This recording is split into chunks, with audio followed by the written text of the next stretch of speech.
going to tell you how Spider-Man came into being.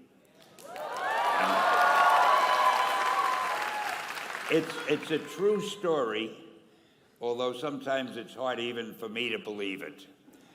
But we had already done the Fantastic Four, and I think maybe the X-Men, I can't remember the order, but my publisher came to me and he said, Stan, I want you to come up with another superhero. So I said, okay, went home, and when my publisher said do something, I'd better do it because I wanted to keep my job. I thought, what can I come up with now? And the most important thing in a superhero at first is the superpower. Once you get that, everything else comes along. So I thought, what power will I give a new guy? And I saw a fly crawling on the wall. And I said, hey, if I could get a superhero that could stick to walls and crawl on them, man, that would be cool. And no, I'm lying to you. I don't think the word cool was in use then. I probably said it'll be groovy. I'll never lie to you. So I thought that was good. Now I needed a name.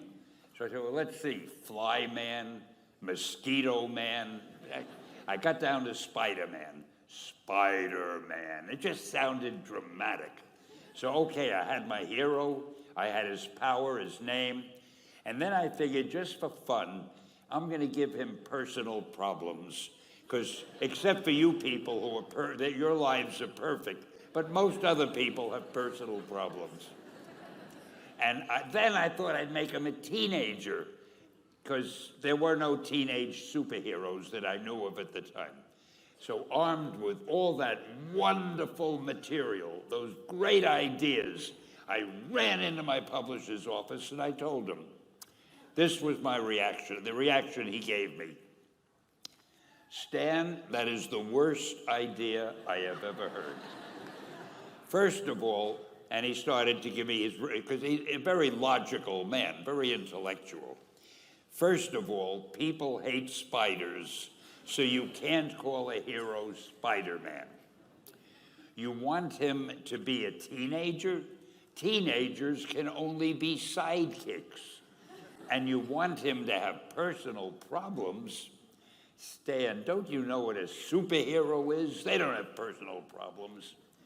Well, I left the office disappointed, but obviously a much wiser man. And I couldn't get Spider-Man out of my system. So we were about to kill a magazine. I think it was called Amazing Fantasy. It wasn't selling well, and we were sending the last issue to press. When you do the last issue of a magazine, nobody cares what you put in it because the book is dying. Just to get it out of my system, I put Spider-Man in Amazing Fantasy, featured him on the cover, forgot about it. A month later, all the sales figures came in. My publisher came racing into my office. Stan, you remember that character we both loved so much, Spider-Man? He said, let's do him as a series. Now, why am I telling you this? Besides the fact that I have to kill a little time. If you have an idea that you genuinely think is good, don't let some idiot talk you out of it.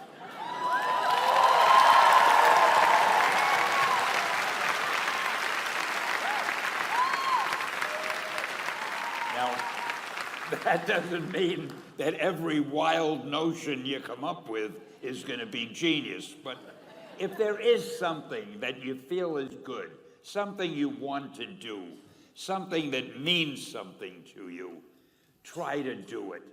Because I think you can only do your best work if you're doing what you want to do, and if you're doing it the way you think it should be done. And if you can take pride in it after you've done it, no matter what it is, you can look at it and say, I did that, and I think it's pretty damn good. That's a great feeling. So don't let idiots talk you out of something that you think is good.